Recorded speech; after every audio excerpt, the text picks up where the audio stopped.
movie Slumdog Millionaire.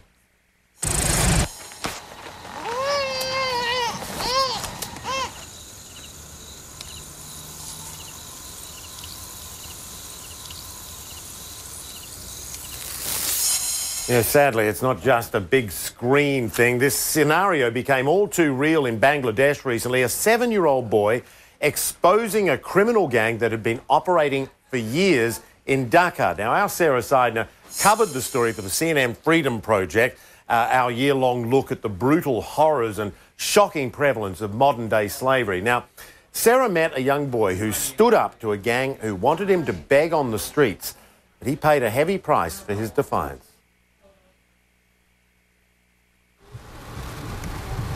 A father holds his son close, guilt-ridden he couldn't protect his boy from a crime that scarred him for life.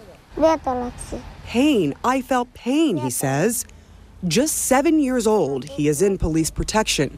He's the star witness against his alleged attackers, a criminal gang that relies on children for profit. The boy was almost killed for what he knows, so we have to conceal his identity.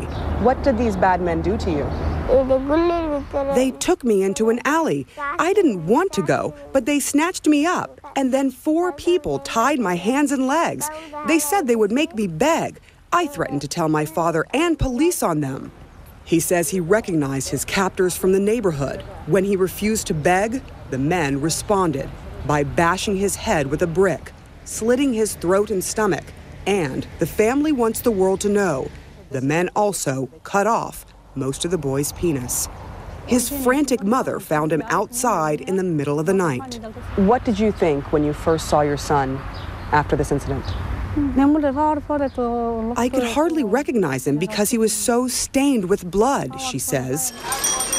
The family went to local police, but the police refused to file a case, saying the dispute was little more than an argument over the father's unpaid bill to a tea seller. It turned out to be much, much more. Investigators say the 7-year-old boy became the key to exposing the inner workings of a criminal gang that for years had been snatching children off the streets, crippling them purposely, and then forcing them to beg. Authorities say the tea seller was associated with that gang. The case was ignored until his father found human rights activist and attorney Alina Khan. Khan agreed to represent the boy and says she has now faced death threats herself. They are terrorists because this is not a small group, she says. Khan went to the courts, and the courts ordered a full investigation. That is when the Rapid Action Battalion began investigating, and within weeks, Bangladesh's elite police force had made arrests. And in front of local media, 2 suspects confessed. That boy started quarreling with us, and I hit him on his head with a brick. Then my brother said to cut his penis, and immediately I cut it. After that, he cut his chest and belly. Then we held his head and cut his throat, he says.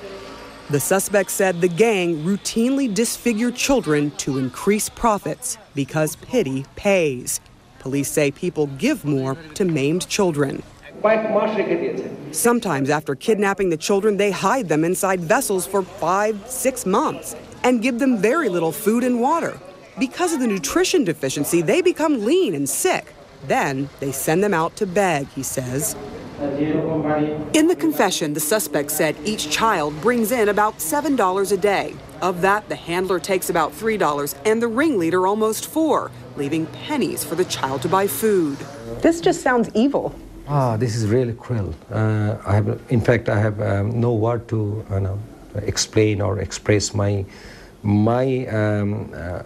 feelings about the injury with this small little boy, 7 years. This is really, really unbelievable. And that is why we are so serious about this matter. Authorities say there are several other children